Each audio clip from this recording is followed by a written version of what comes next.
कहते हैं राजा कभी गलत फैसला नहीं लेते, लेकिन इस राजा के एक फैसले ने पूरे राज्य की किस्मत बदल दी। एक तरफ था राज सिंहासन, राजधर्म और सदियों पुरानी परंपराएं, और दूसरी तरफ एक गरीब लड़की का सच्चा प्यार।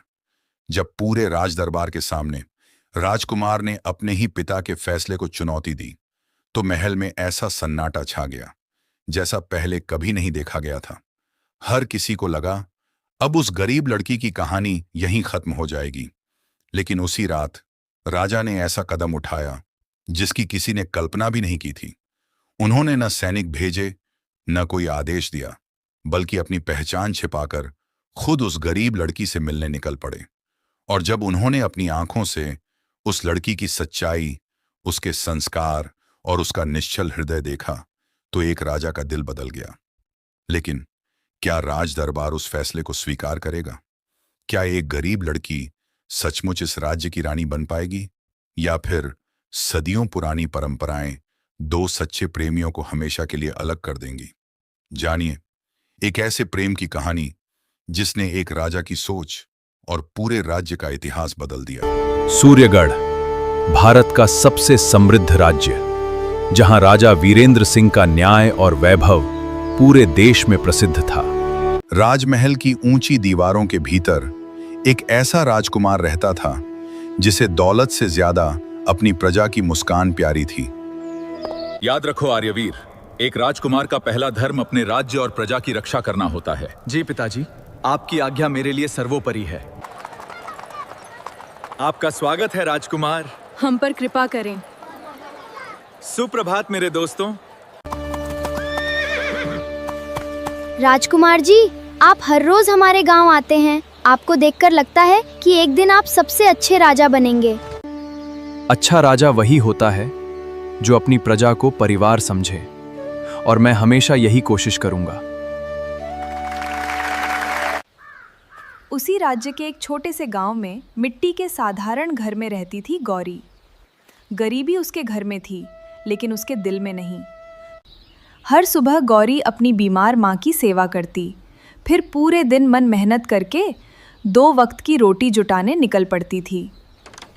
उसी दिन किस्मत ने 2 अनजान जिंदगियों को एक ही रास्ते पर ला खड़ा किया।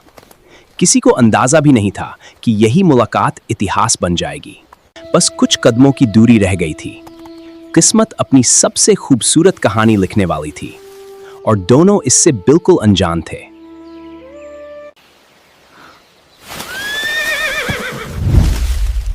अरे मेरा घड़ा!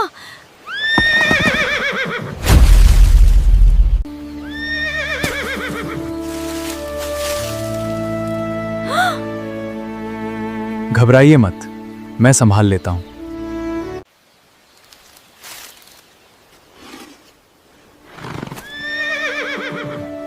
अगर ये घड़ा टूट जाता तो मैं नया नहीं खरीद पाती। धन्यवाद की जरूरत नहीं, किसी की मदद करना मेरा फर्ज है, मेरा फर्ज है। गौरी पहली बार किसी शाही व्यक्ति से मिली थी, लेकिन राजकुमार के व्यवहार में जरा भी घमंड नहीं था। यही बात उसके दिल को छू गई। क्या आप सच में राजकुमार आर्यवीर हैं? हाँ, मैं आर्यवीर हूं, लेकिन इस समय सिर्फ एक मुसाफिर जो आपकी मदद करके खुश है। आर्यवीर की सादगी ने गौरी के मन का डर मिटा दिया। पहली बार उसने किसी राजकुमार को इतना विनम्र देखा था।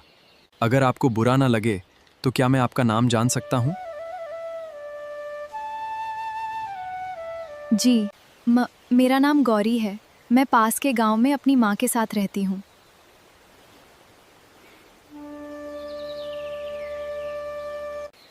गौरी, बहुत सुंदर नाम है, बिल्कुल आपकी तरह।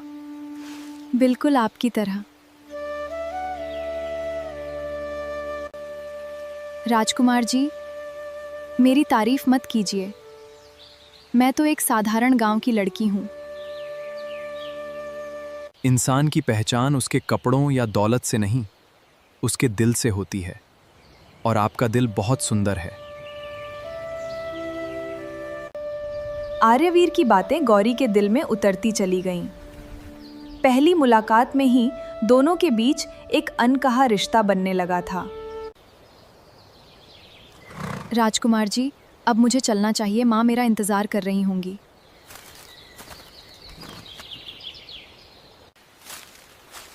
अगर आपको मंजूर हो तो क्या मैं आपसे फिर मिल सकता हूँ?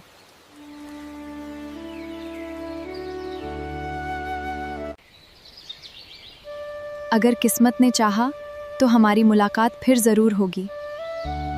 राजकुमार जी। इतना कहकर गौरी मुस्कुराई, लेकिन आर्यवीर की नजरें तब तक उसका पीछा करती रहीं जब तक वह। उस दिन के बाद पहली बार राजकुमार आर्यवीर को महल लौटने की कोई जल्दी नहीं थी। उसका दिल उसी जंगल की पगडंडी पर ठहर गया था। उधर गौरी भी घर की ओर बढ़ रही थी, लेकिन उसके कदम आगे बढ़ रहे थे और उसका मन बार बार उसी राजकुमार के पास लौट जा रहा था।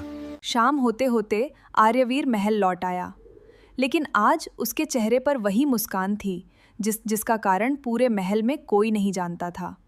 राजकुमार को मुस्कुराते देख महल के सेवक एक दूसरे को देखने लगे। आज उनकी चाल, उनकी आंखें और उनका चेहरा सब कुछ बदला बदला लग रहा था।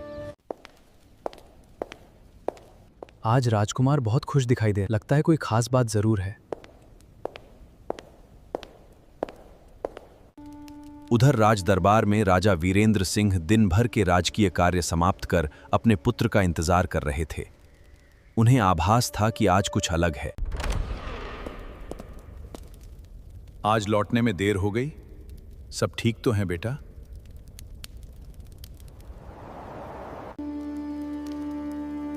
जी पिताश्री, सब ठीक है। आज बस प्रजा से मिलते मिलते समय का अपना पता ही नहीं चला। राजा ने आर्यवीर की बात तो मान ली, लेकिन एक पिता की नजर अपने बेटे के दिल का राज छिपा नहीं सकी। आर्यवीर, तुम्हारी आंखें कुछ और कह रही हैं। क्या तुम मुझसे कोई बात छिपा रहे हो?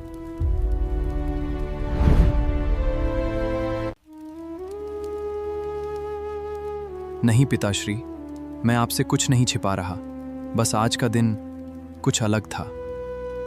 राजा ने उस समय कोई और सवाल नहीं पूछा, लेकिन उनके मन में संदेह का एक बीज बोया जा चुका था। उन्हें महसूस हो गया था कि आर्यवीर की जिंदगी में कोई नया अध्याय शुरू हो चुका है। उधर गौरी भी अपने छोटे से घर पहुंच गई, लेकिन आज उसके चेहरे की मुस्कान देखकर उसकी माँ को कुछ अलग महसूस हुआ। गौरी, आज तू बहुत खुश लग रही है। क्या रास्ते में कुछ अच्छा हुआ है?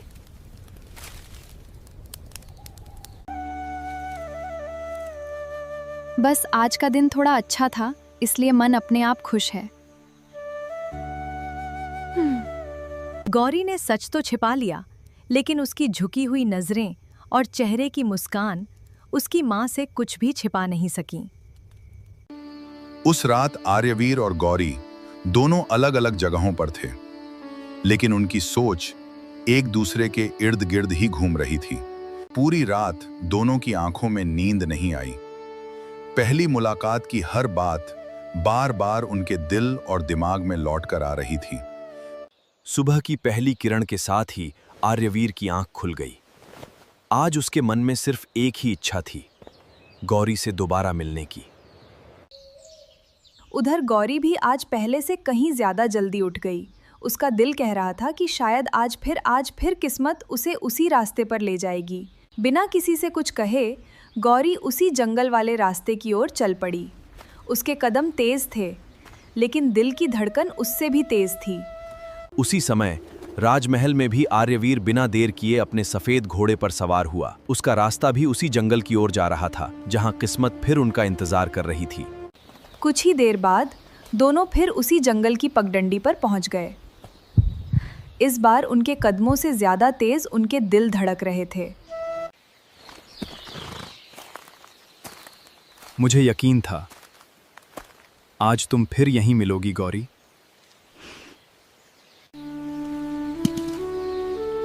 और मैं भी यही उम्मीद लेकर आई थी कि शायद आज आपसे फिर मुलाकात हो जाए। अब दोनों के बीच की झिझक लगभग खत्म हो चुकी थी। पहली मुलाकात की अनजान मुस्कान अब अपनेपन में बदलने लगी थी। गौरी, क्या तुम रोज इसी रास्ते से पानी भरने आती हो? हाँ, मैं हर सुबह इसी रास्ते से नदी पर पानी भरने जाती हूँ।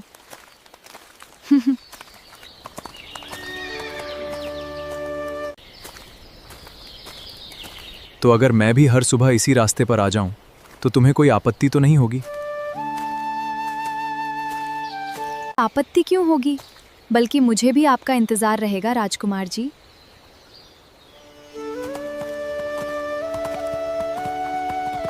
उस एक जवाब ने आर्यवीर के दिल में उम्मीद की नई रोशनी जगा दी। अब दोनों सिर्फ अजनबी नहीं रहे थे, बल्कि एक दूसरे के इंतजार की वजह बन चुके थे। चलते चलते दोनों नदी के किनारे पहुंच गए। बहते पानी की मधुर आवाज और ठंडी हवा ने उस पल को और भी यादगार बना दिया। अगर तुम्हें बुरा ना लगे, तो क्या हम कुछ देर यहीं बैठकर बातें कर सकते हैं? मुझे कोई आपत्ति नहीं है, लेकिन थोड़ी देर बाद मुझे घर भी लौटना होगा। दोनों नदी किनारे पुराने बरगद के पेड़ की छांव में बैठ गए। पहली बार उन्हें लगा कि समय जैसे उनके लिए ठहर गया हो। मैंने कभी बड़े सपने नहीं देखे। बस माँ हमेशा स्वस्थ रहें और हमारा छोटा सा घर खुशियों से भरा रहे। गौरी, जिन लोगों के सपने अपने लिए नहीं, अपनों के लिए होते हैं, वही लोग सबसे अमीर होते हैं। आर्यवीर की हर बात गौरी के दिल में उतरती जा रही थी। उसे पहली बार लगा कि कोई उसे उसके दिल की सच्चाई के लिए समझ रहा है, उसकी गरीबी के लिए नहीं। राजकुमार जी, आपके साथ बात करके ऐसा लगता है जैसे मैं आपको बरसों से जानती हूँ। शायद इसलिए क्योंकि कुछ रिश्ते मिलने से पहले ही ऊपर वाला लिख देता है। आर्यवीर की ये बात सुनकर गौरी कुछ पल के लिए बिल्कुल शांत हो गई। उसके दिल ने पहली बार बिना कि डर के उस रिश्ते को स्वीकार कर लिया जिसका नाम अभी तक किसी ने नहीं लिया था। लेकिन प्रेम की राह कभी आसान नहीं होती।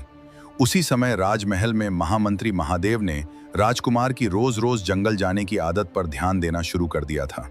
राजकुमार पिछले कई दिनों से हर सुबह अकेले जंगल जा रहे हैं। ये सिर्फ शिकार का मामला नहीं हो सकता। महामंत्र ने सच्चाई जानने का निश्चय कर लिया। उन्हें अंदाजा नहीं था कि ये राज सिर्फ एक प्रेम कहानी नहीं, बल्कि पूरे राज्य की किस्मत बदलने वाला था। सेनापति रुद्र, कल सुबह तुम कुछ विश्वसनीय सैनिकों के साथ चुपचाप राजकुमार का पीछा करोगे। मुझे जानना है कि वे जंगल में किससे मिलने जाते हैं। जैसी आपकी आज्ञा महामंत्री। कल सूर्योदय से पहले ही मैं राजकुमार पर गुप्त नजर रखूंगा।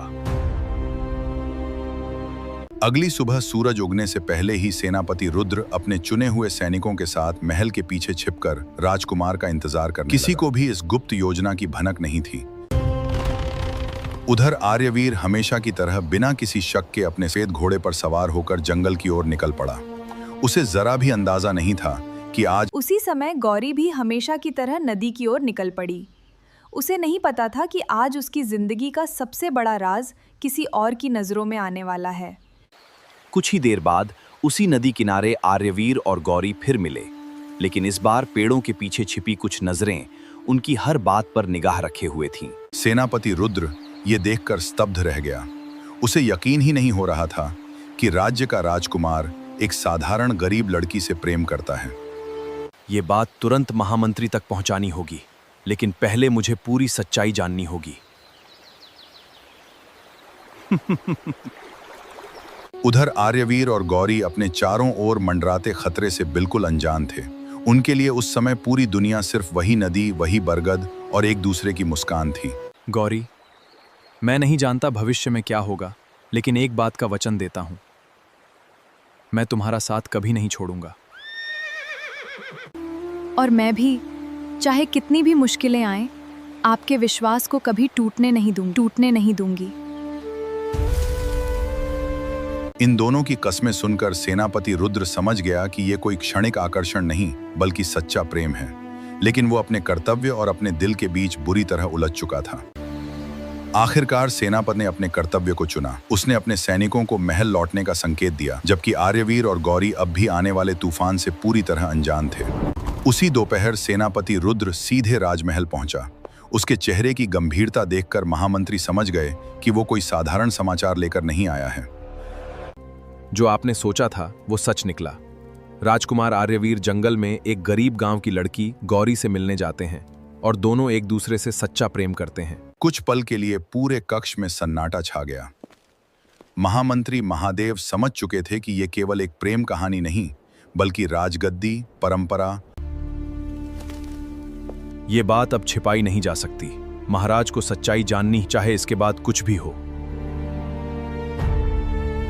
कुछ ही देर बाद महामंत्री महादेव सीधे राज दरबार पहुंचे। उनके गंभीर चेहरे को देखकर राजा वीरेंद्र सिंह समझ गए कि राज्य पर कोई बड़ा संकट आने वाला है। महामंत्र, आपके चेहरे की चिंता बता रही है कि बात बहुत गंभीर है। निस्संकोच कहिए, आखिर हुआ क्या है? महाराज, जो समाचार मैं लेकर आया हूं उसे सुनना आपके लिए आसान नहीं होगा। यह राजकुमार आर्यवीर से जुड़ा हुआ है। आर्यवीर से जुड़ी बात? स्पष्ट कहिए महामंत्री, मेरे पुत्र ने ऐसा क्या किया है? महाराज, राजकुमार आर्यवीर एक गरीब गांव की लड़की गौरी से प्रेम करते हैं। वे गुप्त रूप से उससे मिलने जाते रहे हैं। ये सुनते ही राजा वीरेंद्र सिंह के पैरों तले जैसे जमीन खिसक गई। और दूसरी ओर एक पिता जो अपने बेटे की खुशी से बढ़कर कुछ नहीं चाहता था। क्या आर्यवीर सचमुच उस लड़की से प्रेम करता है या यह केवल युवावस्था का एक क्षणिक आकर्षण है? यदि यह केवल आकर्षण होता तो सेनापति रुद्र आज ये समाचार लेकर नहीं लौटते। उन्होंने अपनी आंखों से दोनों का सच्चा प्रेम और एक दूसरे से किए गए वचन देखे हैं।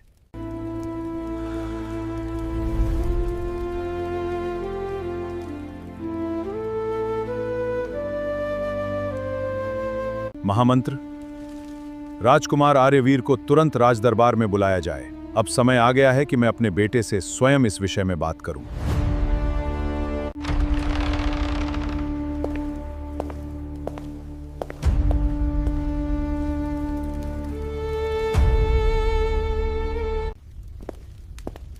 प्रणाम पिताश्री, आपने मुझे याद किया। क्या कोई विशेष आदेश है?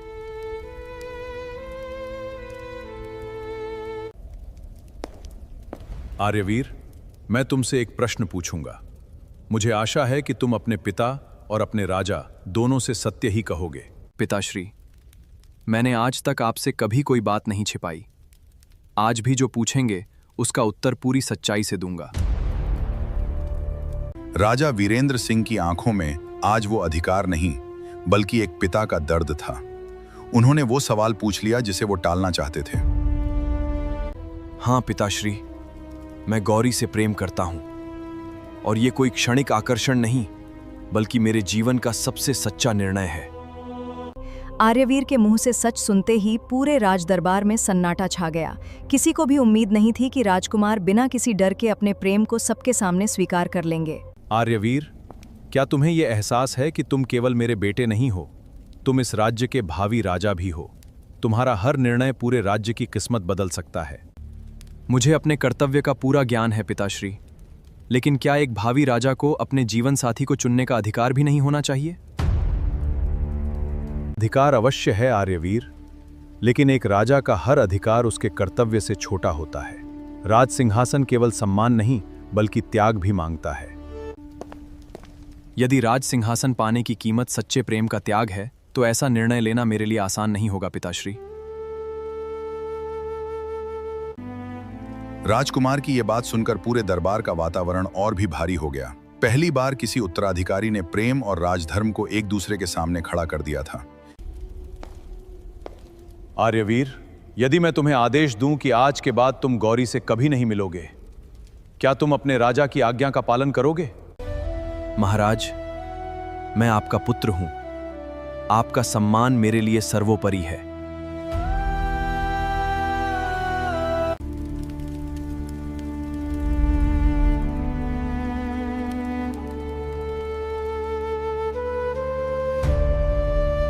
आर्यवीर, तुम्हारे साहस पर मुझे गर्व है, लेकिन एक पिता होने के बावजूद मैं अपने राज्य की परंपराओं और अपने प्रजाजनों के विश्वास की उपेक्षा नहीं कर सकता। पिताश्री, यदि प्रजा अपने राजा से न्याय की अपेक्षा करती है, तो क्या एक निर्दोष और सच्चे हृदय वाली लड़की के साथ न्याय करना भी हमारा पहला धर्म नहीं है? तुम्हारी बातें मेरे हृदय को छूती हैं आर्यवीर, लेकिन केवल हृदय से राज्य नहीं चलते। राज्य को परंपरा, विश्वास और व्यवस्था भी संभालती है। यदि परंपरा किसी निर्दोष का जीवन छीन ले, तो क्या उसे बदलना हमारा कर्तव्य नहीं है पिताश्री? एक राजा की सबसे बड़ी शक्ति उसकी न्यायप्रियता होती है।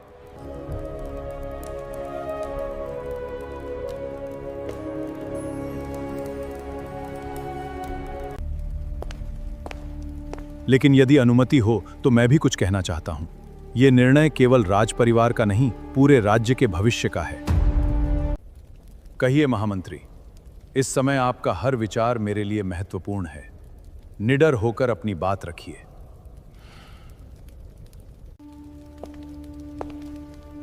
महाराज, मैंने अपना पूरा जीवन इस राज्य की सेवा में बिताया है, लेकिन मुझे अपने कर्तव्य का पूरा ज्ञान है पिताश्री, लेकिन क्या एक भावी राजा को अपने जीवन साथी को चुनने का अधिकार भी नहीं होना चाहिए? महाराज, कभी भी छल, लालच या स्वार्थ नहीं देखा। मैंने केवल सम्मान, मर्यादा और सच्चा प्रेम देखा है।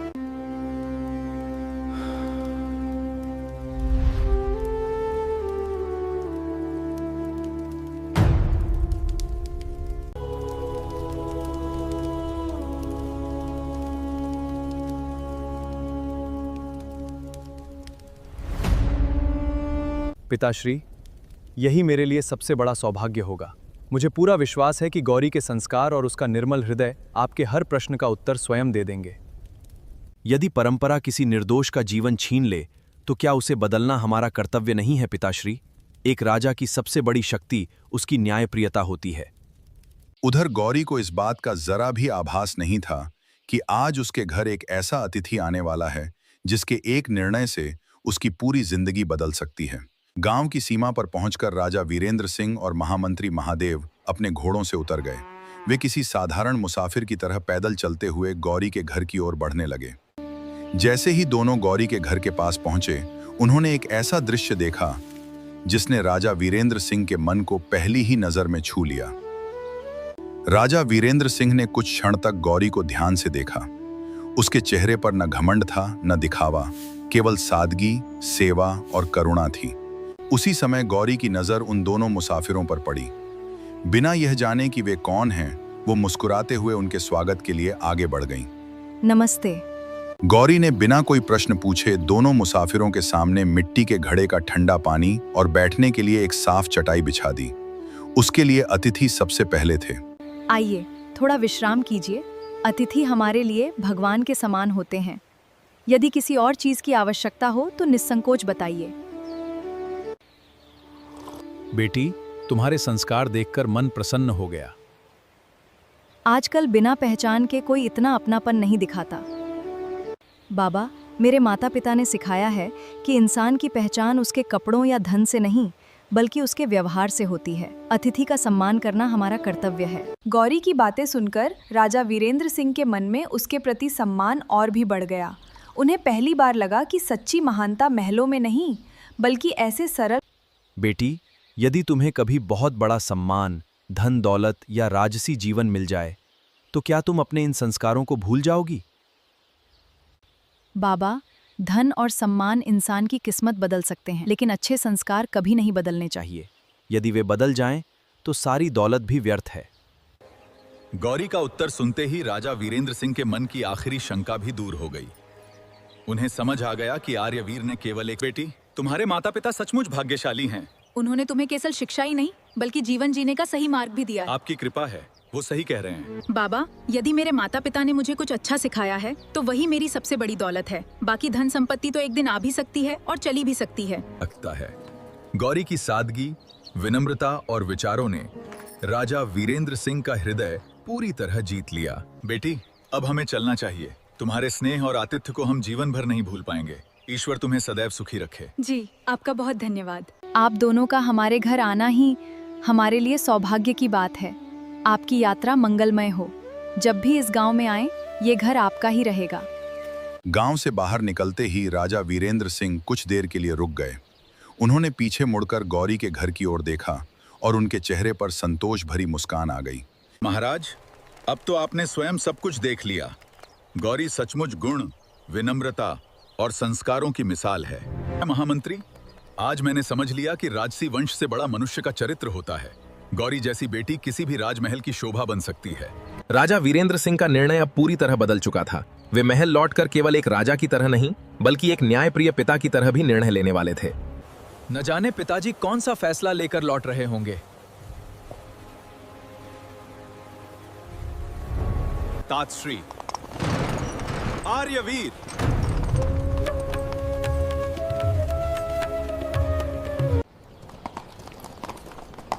पिताश्री, आपकी यात्रा कैसी रही?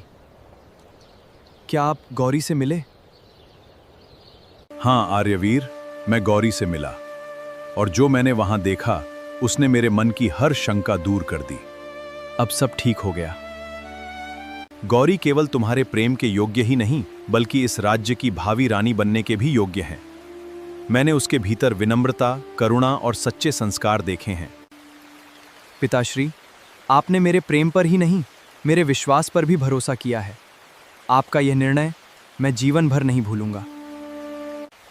राजमहल का भारी वातावरण अब खुशी में बदलने लगा। वर्षों बाद पहली बार राजा वीरेंद्र सिंह के चेहरे पर एक सच्ची मुस्कान दिखाई दी। महामंत्र, आज ही गांव में संदेश भेजिए। हम गौरी और उसके परिवार को पूरे सम्मान के साथ राजमहल में आमंत्रित करना चाहते हैं। जैसी आज्ञा महाराज। गौरी और उसके परिवार का स्वागत उसी सम्मान से होगा जिसका अधिकार केवल सच्चे गुणवान लोगों को मिलता है। कुछ ही समय बाद शाही दूत गौरी के गांव की ओर रवाना हो गए। पूरे राज्य में यह समाचार फैलने लगा कि राजा स्वयं एक साधारण गांव की बेटी को राजमहल बुला रहे हैं। जब शाही दूत गौरी के गांव पहुंचे तो पूरे गांव में हलचल मच गई। किसी ने कभी नहीं सोचा था कि राजमहल से सीधे उनके छोटे से गांव में निमंत्रण आएगा। गौरी अपने आंगन में काम कर रही थी। तभी शाही दूत उसके घर के सामने आकर रुक गए। पूरा गांव आश्चर्य से यह दृश्य देखने लगा। क्या यही गौरी का घर है? हम महाराज की ओर से राजकीय निमंत्रण लेकर आए हैं। हाँ, मेरे लिए राजकीय निमंत्रण? शायद कोई भूल हुई है।